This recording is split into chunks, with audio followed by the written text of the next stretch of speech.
하루 동안 쏟아지는 소식 중 중요한 내용만 선별해 방송하는 나라의 TV, 어려운 환경에 처한 나라의 TV 운영을 위해 구독료 후원자가 되어주시길 부탁드리며 방송 시작하겠습니다. 이 수사에 지금 뒤에 한동훈 장관이 있다고 보십니까? 국민이 그렇게 믿고 있죠. 한동훈 장관은 순전히 검사 출신으로서 장관이 임명됐기 때문에 국민들이 바라보는 어떤 객관성이라든지 이런 것에 대한 요구들이 있는데 야당 의원들을 대하는 그 태도의 문제 그리고 그런 워딩 그런 문제는 정치인 장관 출신 뺨치죠. 방금 들으신 내용처럼 민주당 박범계가 이재명 측근 정진상 수사 배후에 한동훈 장관이 있는 게 아니냐는 아주 개같은 의혹을 제기했는데요. 이에 한동훈 장관은 이렇게 반박했습니다. 직접 들어보고 가실게요. 박범계 의원이 정진상 지금 실장 수사 배후에 장관님이 있는 거 아니냐, 거기에 대해서 입장이 어떠신지 좀. 국민들께 돌아가야 할 조단위 개발 이익을 뒷돈 받으면서 가로챈 범죄를 수사하는 데서 부당한 외풍을 막는 것은 법무부 장관의 임무입니다. 이 사건이 작년부터 계속되고 있잖아요. 저는 지금 그 임무를 다하려고 하는 것이고요. 전임 장관은 그 임무를 다하지 않은 것뿐입니다. 우리 국가 안보의 핵심 축인 이 동맹 관계를 사실과 다른 그런 가짜 뉴스로 이간질하려고 아주 악의적인 그런 행태를 보였기 때문에 MBC가 뭘 악의적으로 했다는 거죠? 뭐가 악의적이에요? 지난 18일 대통령 도어스태핑에서 질문 안 받아줬다고 군사독재라고 반발했던 MBC 이기주 기자. 그것도 대통령 앞에 삼선 수레바 질질 끌고 와서 삿대질에 고함 지르면서 말입니다. 이런 상황 자체가 본인이 직접 대한민국이 얼마나 자유로운 국가인지 보여주고 있는 거 아니겠어요? 한마디로 MBC 이기주의 군사독재 드립이 전나 코미디인 이유가 되겠습니다. 김행 국민의힘 비대위원은 슬리퍼 차림으로 대통령 등 뒤에서 고함을 지른 MBC 이기주에 대해 네네. 예컨대 제가 그 대변인 시절에도 모든 출입 기자들이 넥타이도 갖추고 제대로 정자세로 이렇게 대통령의 인터뷰를 들었죠. 그 대통령은 기자분들을 전부 다 양복 입고 정식으로 의관을 갖추고 대하지 않았습니까? 대통령 등 뒤에 대고 소리를 지르는 기자, 이거는 상상할 수 없는 대통령실의 풍경입니다. 전혁 전 의원 역시 지난 20일 자신의 블로그에서 기자란 직업, 흔히 돈은 없어도 가오는 있다죠. 한마디로 지성으로 승패를 거는 직업입니다면서도 기자 스스로 자격이 있는지도 늘 물어야 합니다는 글을 올렸습니다. 그런 사례로 취재원에 대해 예의를 갖춰야 한다에서부터 메타 캠퍼스 직원들이 후디에 진을 입어도 저널리스트는 정장을 입는다는 얘기를 꺼냈습니다. 쓰레바 찍찍 끌고 와 취재를 하는 기자는 난 삼류 쓰레기라고 온 천하에 광고하는 기자로 스스로 자격을 포기했다는 얘기라고 비판했습니다.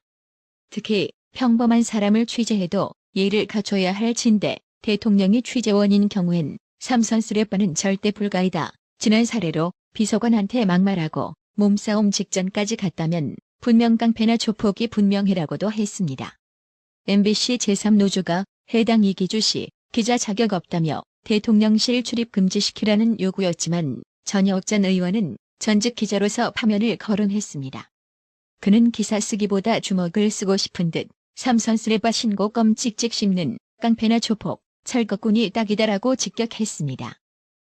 청담동 술자리 의혹을 수사 중인 경찰이 문제의 첼리스트와 이세창 전자의 종연맹 총재 권한대행 등 등장인물들의 휴대전화 위치 정보를 분석한 결과 이들은 의혹 당일 오후 10시쯤 모두 술집을 떠난 것으로 파악됐습니다. 녹취록 속 첼리스트는 윤석열 대통령과 한동훈 법무부 장관, 김앤장 변호사 30여 명을 자정이 넘어 목격했다고 주장했었습니다. 경찰은 이들이 자정 전 해산한 정황 등을 종합했을 때 윤석열 대통령 등이 참석했다는 술자리 자체가 허위일 공산이 큰 것으로 보고 있습니다. 서울 서초경찰서는 첼리스트 A씨와 그가 전 남자친구와 주고받은 통화 녹취에서 지난 7월 19일에서 20일 술자리 참석자로 지목한 A씨 및 사업가 정모씨, 술집 밴드마스터 등에 대한 통신 영장을 법원에서 발부받아 위치 정보를 분석했습니다. 휴대전화 기지국 위치값 분석 결과 E씨 일행은 19일 오후 10시 무렵 해당 주점을 빠져나온 것으로 전해졌습니다. 경찰은 술집에서 해산한 이후에 E씨와 A씨 등의 위치 정보도 파악했으며 녹취록에서 주장하는 대규모 술자리와는 관련성이 희박하다고 보는 것으로 전해졌습니다. 술집 주인과 밴드마스터 등도 참고인 조사에서 이들이 자정전 가게를 떠났다. 윤석열 대통령이나 한동훈 장관은 본 적이 없다는 취지로 진술한 것으로 알려졌습니다. 뭐 이 정도면 김의겸은 엿된 거 맞겠지요? 김의겸에 이어 장경태도 개소리하다가 엿되게 생겼습니다. 장경태 최고위원은 지난 18일 국회에서 열린 당 최고위원회의에서 김건희 여사가 캄보디아 순방 중 심장병 소년의 집을 방문한 것과 관련해 김건희 여사의 촬영은 여지없는 인권 실종이고 외교 결례이고 국격 실추라며 외신과 사진 전문가들은 김건희 여사의 사진이 자연스러운 봉사 과정에서 찍힌 사진이 아니라 최소 2개, 3개 조명까지 설치해서 사실상 현장 스튜디오를 차려놓고 찍은 콘셉트 사진으로 분석한다고 주장했는데요. 이에 대통령실이 22일 장경태 더불어민주당 최고위원을 허위사실 유포 혐의로 형사고발하기로 했습니다. 대통령실은 입장문을 내고 이날 오후 3시 전후로 서울지방경찰청에 고발장을 접수할 예정이라고 밝혔습니다.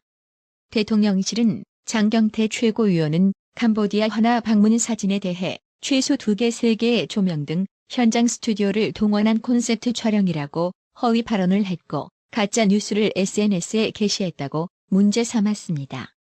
대통령실은 이어 조명이 없었던 것은 현장 사진 등 물증에 의해 명백하고 이를 수사기관에 제출할 것이라며 그럼에도 장경태 최고위원은 인터넷 게시판 출처 불명 허위 글을 토대로 가짜 뉴스를 공당의 최고 권위 있는 회의에서 퍼뜨렸다고 지적했습니다.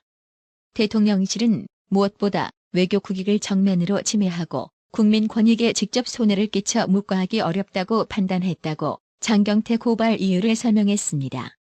대통령실은 우방국인 캄보디아 정부가 해당 일정에 대해 감사의 뜻을 전달하고 있는데 대한민국 야당이 오히려 가짜 뉴스를 퍼뜨리며 캄보디아에게 외교적 결례를 했다며 양국 간 갈등을 부추기는 것은 대한민국 국익에 아무런 도움이 되지 않는다며 장경태 최고위원의 콘셉트 촬영이라는 허위 발언이야말로 대한민국, 캄보디아 정부에 대한 결례이자 환화 가족에게 큰 상처를 주는 말이다. 공당의 최고위원으로서 사과하고 해당 발언을 철회하라고 요구했습니다. 그렇다면 민주당 장경태는 왜 이런 주장을 하고 자빠졌을까요? 지금 보시는 문재인 좌익 정권 사진처럼 자신들이 조명을 사용해 사진과 영상 촬영을 했거든요. 한마디로 좌파 민주당의 종특인 겁니다. 본인들이 하는 걸 맨날 남한테 뒤집어 씌우고 억지로 까대는 겁니다. 심지어 지금 보시는 김종숙 사진은 국가기록관이라고 하는데요. 고지도 고서에는 조명이 안 좋다네요. 그런데도 조명했습니다. 나라의 TV는 구독료 후원으로만 운영 유지되고 있으니 구독자님들의 따뜻한 정성이 필요합니다. 항상 뉴스 전달 방식에 노력하는 나라의 TV가 되겠습니다. 구독 그리고 알람 설정, 뉴스 영상 내용이 좋았다면 좋아요를 클릭해주세요.